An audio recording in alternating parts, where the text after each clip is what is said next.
बिस्मिल्लाहिर्रहमानिर्रहीम, अस्सलाम वालेकुम। उम्मीद है आप लोग खैरियत से होंगे। आज का हमारा लेक्चर काइंड्स ऑफ कत्ल अंडर पीपीसी से मुतल्लिक है। So first of all we will move towards section 300 जो कि पहले काइंड ऑफ कत्ल यानी कत्ल अम्द के बारे में हमें बताता है।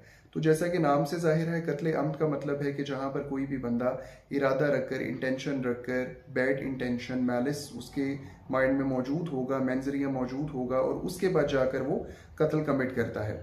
अब इसकी जो डेफिनेशन है वो सेक्शन 300 में है और 300 के मुताबिक कोई भी बंदा ऐसा एक्ट करे जिसमें उसकी इंटेंशन किसी को कत्ल करने की या फिर बॉडीली इंजरी करने की हो। ठीक है, अब बॉडीली इंजरी के साथ उन्होंने ये अटैच कर दिया कि वो एक्शन जिससे बॉडीली इंजरी कॉज की जा रही है वो इतना इमिनेंट होगा कि इन ऑल प्रोबेबिलिटी वो कत्ल ही कमिट करेगा। फॉर एग्जाम्पल, अगर एक बंदा कहे कि भाई मेरी फलां बंदे को मारने की या कत्ल करने की नीयत तो नहीं थी, लेकिन उसने क्या किया कि उसको तीसरे, चौथे, पांचवें फ्लोर से छत से धक्का दे दिया, तो उसका मतलब क्या है कि इन ऑल प्रोबेबिलिटी डेफिनेटली उस बंदे की डेथ कॉज हो जाएगी। इसी तरीके से अगर कोई बंदा पिस्टल लेकर किसी के वाइटल ऑर्गन्स पर या ये बॉडी कैविटी के ऊपर फायर करता है तो उसके अंदर बहुत ज्यादा चांस होगा, प्रोबेबिलिटी होगी कि जिसको गोली लग रही है उस बंदे की डेथ कॉज हो जाएगी। तो इस वजह से इसमें दोनों चीजें ऐड हो जाएंगी, या तो वो एक्ट करे और इंटेंशन उसमें हो कत्ल करने की या फिर बॉडीली इंजरी करने की।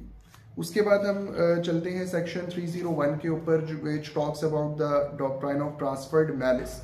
ये एक इंटरेस्टिंग सेक्शन है। इसके मुताबिक कि अगर कोई भी बंदा किसी दूसरे बंदे की डेथ कॉज करता है जबकि उसकी डेथ वो नहीं कॉज करना चाहता था, तो इवन देन वो कत्ले अम्द के लिए लायबल होगा। फॉर एग्जाम्पल, अगर एक बंदा निकलता है घर से पर्सन ए को मारने के लिए, लेकिन उसके बाद कुछ ऐसे सरकमस्टांसेस पैदा होते हैं कि वो पर्सन बी की डेथ कॉज कर देता है, तो इस सेक्शन 301 के मुताबिक वो कत्ले अम्द के लिए लायबल होगा, उसको कत्ले अम्द की सजा मिलेगी, बेशक उसने उस बंदे की डेथ कॉज ना करना चाहता हो या फिर उसकी नीयत ना हो कि वो उसकी डेथ कॉज करेगा। तो इसी वजह से इसको हम डॉक्ट्राइन ऑफ ट्रांसफर्ड मैलिस कहते हैं कि यानी मैलिस जो है वो पर्सन ए से शिफ्ट होकर पर्सन बी की तरफ चला जाएगा। ये जस्ट एक प्रिजम्पशन है, यानी इसमें डेफिनेटली उसकी इंटेंशन नहीं, लेकिन लॉ यही प्रिज्यूम करेगा कि ये मैलिस क्या हुआ, from A to B transfer हो गया।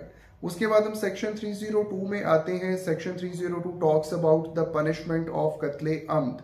तो इसमें आपने याद रखना है कि 3 तरह की पनिशमेंट्स हैं जो कि 302A, 302B और 302C के अंदर बताई जाएंगी। फर्स्ट ऑफ ऑल जो पनिशमेंट है वो किसास की है। 302A में किसास के मुतालिक हमें 304 के तहत प्रूफ चाहिए होगा, फिर किसास में सजा मुमकिन होगी।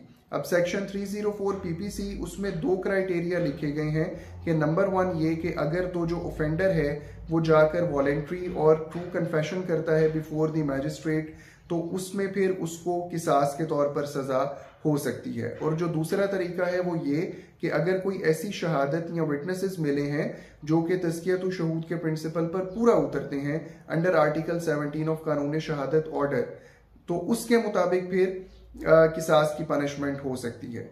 उसके बाद हम चलते हैं सेक्शन 302B में, जो कि ये कहता है कि 2 तरह की सजाएं मुमकिन है, या तो डेथ पेनल्टी होगी बाय वे ऑफ ताजीर, नॉट किसास। तो किसास में और ताजीर में डिफरेंस है according to section 53 of PPC.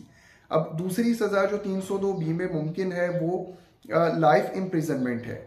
तो ये दोनों सजाएं इसके अंदर हो सकती हैं। उसके बाद हम बात करते हैं सेक्शन 302C की, जिसके अंदर स्पेसिफिकली लिखा हुआ है कि उसमें डेथ पेनल्टी नहीं हो सकती, बल्कि उसके अंदर 25 ईयर्स एज ताजीर की पनिशमेंट मुमकिन है। अब यहाँ पर सवाल ये पैदा होता है कि डेथ के अलावा लाइफ इम्प्रिजनमेंट या फिर इम्प्रिजनमेंट ऑफ 25 ईयर्स ये क्यों होती हैं। अब इसके अंदर आपने हमेशा एक वर्ड याद रखना है, that is called mitigating circumstance. Mitigate का मतलब होता है डिक्शनरी मीनिंग किसी चीज को कम कर देना, मिटिगेट करना। तो मिटिगेटिंग सर्कमस्टांसेस वो सर्कमस्टांसेस हैं कि जिसकी वजह से सजा कम हो सकती है।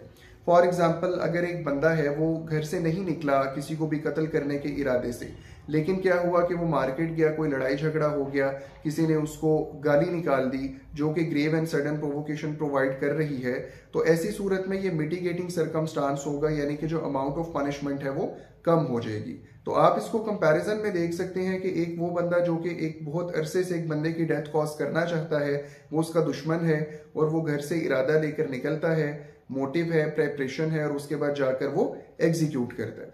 जबकि दूसरा केस मिटिगेटिंग सर्कमस्टांस या 302 बी या सी के हवाले से अगर हम देखें तो उसके अंदर क्या है कि एक बंदा वो कत्ल करने के लिए नहीं गया, बल्कि वो लेट से कि सब्जी या फ्रूट लेने के लिए मार्केट गया, लेकिन वहां पर क्या हुआ कि लड़ाई झगड़ा हो गया और पास ही वो एक छुरी पड़ी हुई थी, वेपन था जो कि उसने पहले अरेंज नहीं किया और उस वेपन से वो किसी बंदे का कत्ल कमिट कर देता है। तो डेफिनेटली इन सारी चीजों को कोर्ट देखेगी, इन सारी चीजों को पेरूस करेगी और according to facts and circumstances फिर वो सजा का तयन करेगी। तो आपने हमेशा याद रखना है कि जो पनिशमेंट्स यहाँ पर लिखी जाती हैं वो basically maximum tenure of punishment होता है। तो यहाँ पर अब ये भी कोर्ट देखेगी कि जो मर्डर वेपन है वो उसकी पोजेशन में पहले नहीं था, वो बाद में आया, जिसका मतलब ये है कि इंटेंशन उसकी इनिशियली नहीं थी बल्कि at the spur of the moment वो कायम हुई।